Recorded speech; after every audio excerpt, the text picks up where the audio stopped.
Oh my fucking gosh. This is something else.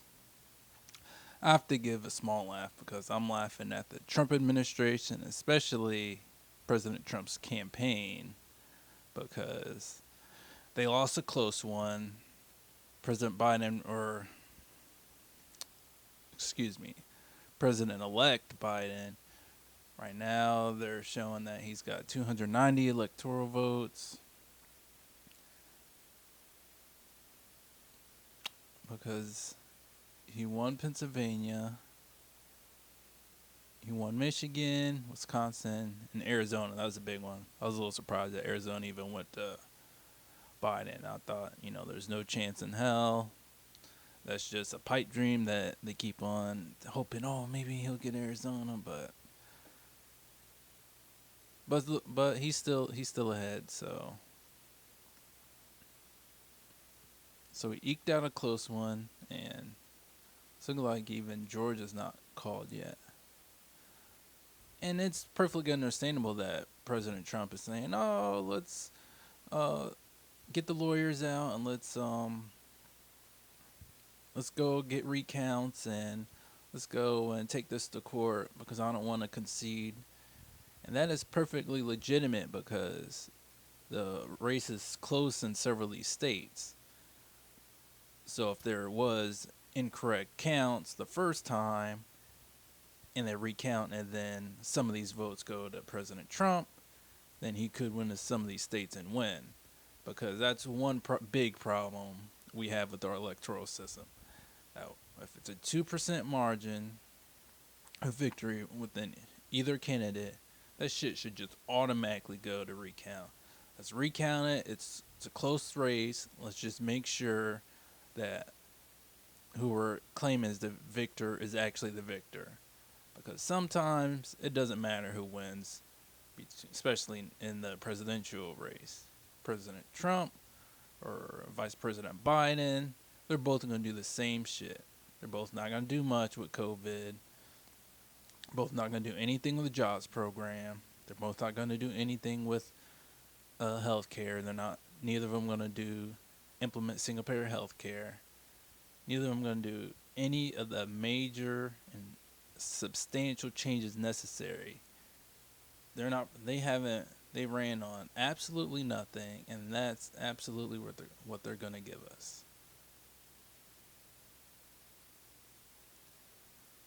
Now the ridiculous thing was President Trump. He's been proclaiming for quite a few weeks, maybe a month, maybe 2 months now, that all these mail-in ballots, all they're fraudulent.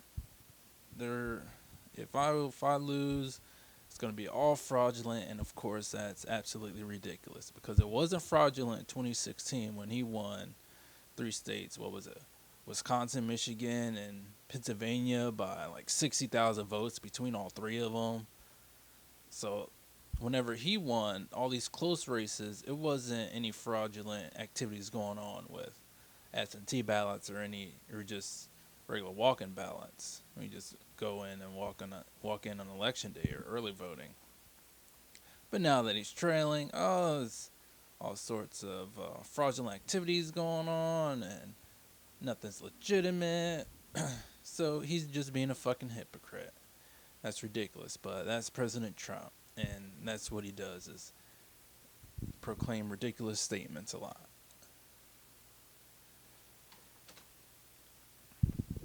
But what's funny, but first I have to say that I was wrong because I did tell people late last year that President Trump's going to win re-election because the Democrats going to cheat Bernie Sanders, and ain't nobody going to run a damn thing that's going to get them elected over President Trump. Because his base is going to come out for him because he represents what they want. That's a turn back to white nationalism. They really want to hold back minorities, make sure minorities don't get any power, and that's what he really proclaims that he's trying to do that and be tough on China. They love that big tough guy rhetoric, so there was no way a lot of this base wasn't gonna go back and vote for him. Now I was having doubts that some of these people wouldn't turn, especially the reluctant Trump voters or the people that just want tax cuts. So they said, okay, let's go with President Trump because he's going to give us the most tax cuts. Because I was thinking maybe Biden could win over these last 4 or 5 months, because especially with the COVID-19 pandemic, President Trump hasn't done a damn thing to try to protect any Americans from getting infected. And with it being 1% death rate, if he actually implemented measures that actually prevent people from getting infected, we wouldn't have that many deaths. So the deaths are really important, but since it's 1%, I was thinking if he just implemented measures, safety measures to make sure that not people were getting infected, do a national lockdown, and just say we're going to shut everything down. Maybe a lot of people wouldn't get infected, a lot of people wouldn't get killed.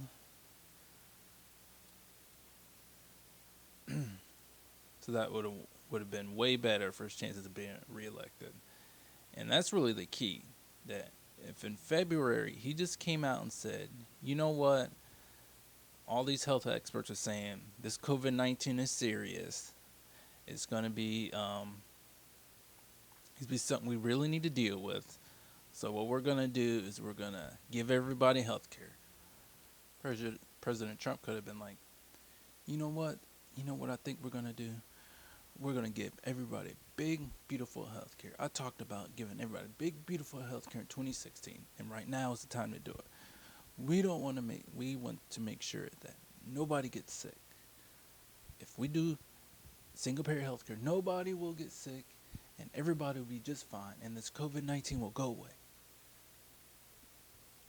So we're going to do this. Some of my Republican politicians, they won't like it, but I'll say, you know what, we need to do it and make sure nobody gets sick from this COVID-19, and then we'll be able to go back and open the economy just how it was before. And then one other thing we need to do, we need to also make sure that whenever we shut everything down, we're going to shut everything down for a little while, make sure nobody gets sick, so everybody will be fine. And then also, we're going to pay everybody the same thing they got paid when they're at work. Their payrolls will be covered. The company's payrolls will be covered. We're going to make sure everybody gets their money they normally get in single-payer health care, so everybody will have the money they need to live, and they'll have big, beautiful health care. We want to make sure we're going to make America safe again. America's going to be safe again, and then we're going to be great again. Those are the two things he could have done, especially with emergency orders. We're going to do this. We're going to do this for a year. Or he could have said, shit, we're going to do single-payer health care for 2 years. We're going to do payroll coverage. We're going to cover private companies' payroll for 2 years. Make sure everybody's covered. Everybody gets paid. So there's not going to be a whole lot of angst, anxiety, suffering, despair, depression from people getting sick, people dying, because right now it's been fucking horrible. 200,000 deaths on his head. That was the big reason why I didn't think he was going to win. That there's no way he could win. But 200,000 deaths on his head. But that many people going to come out to ensure that it was a close race and he had a good shot at winning. Since Joe Biden give anybody a goddamn reason to vote for him, except for the fucking suburban wine moms, those educated professionals that just want someone that's elegant and dignified when they give a fucking speech. I think that's the only reason why a lot of people came out to vote for President Biden and to get President Trump out of office. Since his rhetoric is so horrible and so racist that some people that kind of didn't care too much about voting for Hillary in 2016 actually came out for Biden because of that. And it's looking like the numbers are showing that too, because Joe Biden got more votes than President Obama did in 2008, and actually, or was it 2012? fact is that Joe Biden and Donald Trump got more votes than Barack Obama. Maybe some of that was COVID and people were stuck at home a little bit more than normal, especially from not February, but March through May. So, especially March and April. March and April, everything was shut down. So maybe that's why a lot more people voted than I thought.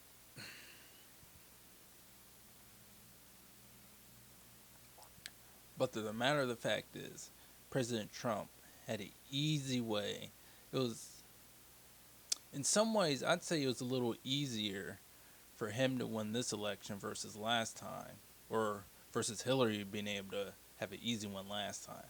Because I think if Hillary actually had Bernie come on as her vice presidential running mate, she probably would have won. I wouldn't have voted for her then, but I think a lot of Bernie supporters would have been like, and they might have bit the bullet.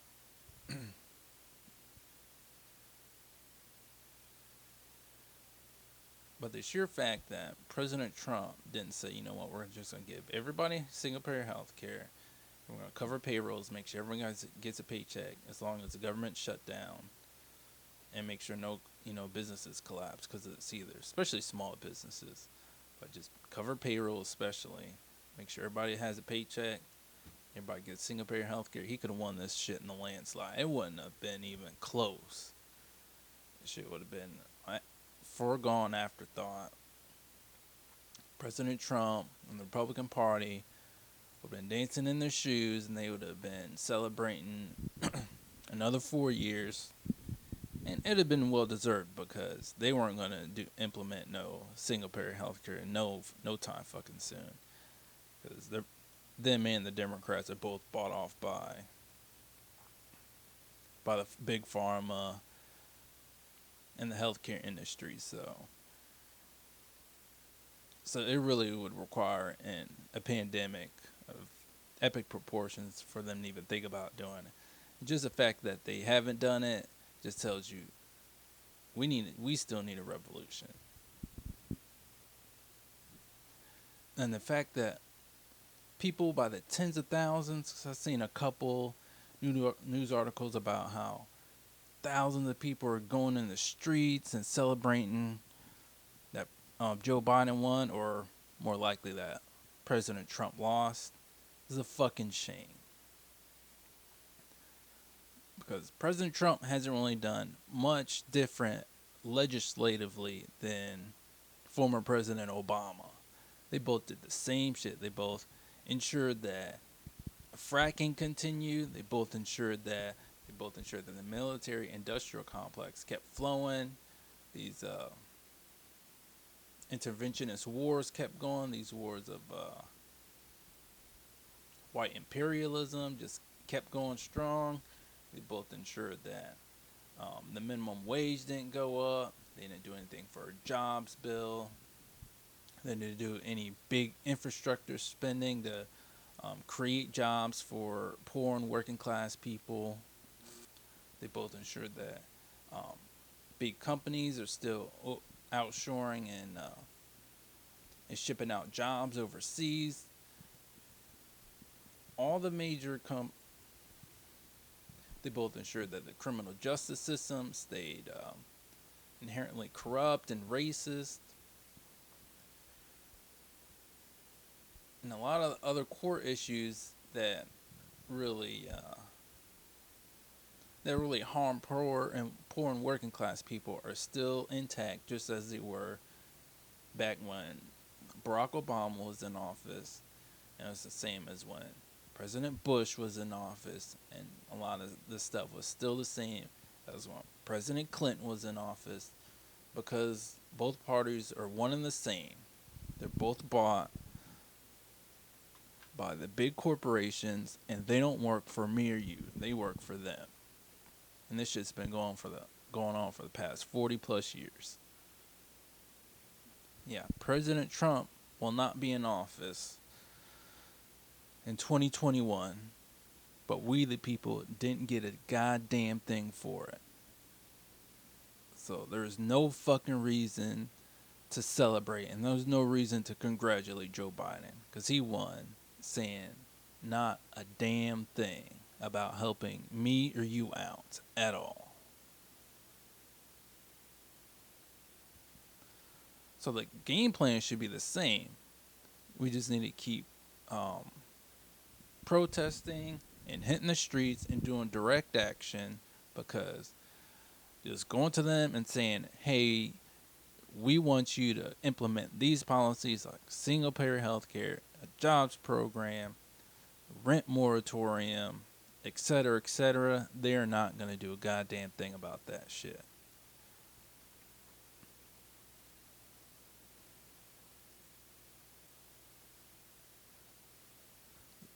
So the only thing we have to do is we have to force them to implement the policies that we want.